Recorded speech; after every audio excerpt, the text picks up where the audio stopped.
નવસારીના બિલીમોરા શહેર સંચલ જ્વેલર્સ નામની દુકાનમાં કેટલાક લૂંટારુઓએ ફાયરિંગ કરી લૂંટનો પ્રયાસ કર્યો હતો। જોકે દુકાનદારની બહાદુરીને કારણે લૂંટારુઓનો પ્લાન નિષ્ફળ રહ્યો હતો।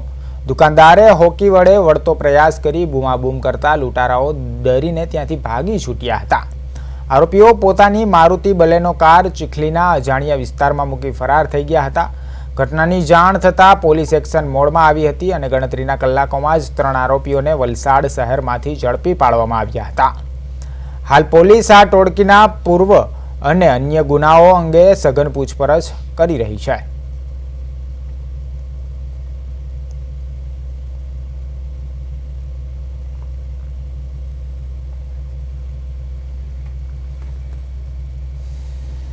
ગઈકાલે તારીખ 7 એપ્રિલના રોજ બપોરે 2:45 વાગે નવસારી જિલ્લાના બિલીમોરા પોલીસ સ્ટેશન વિસ્તારમાં રાજભોગ સર્કલ પાસે આવેલ ચંચલ જ્વેલર્સમાં 2 અજાણ્યા ઈસમોએ મોઢે બુક્કાની બાંધી અને પિસ્તલ જેવું હથિયાર લઈ અને દુકાનમાં ઘૂસી દુકાનદારને ધમકાવી અને એને લૂંટી લેવા માટેનો પ્રયાસ કર્યો હતો।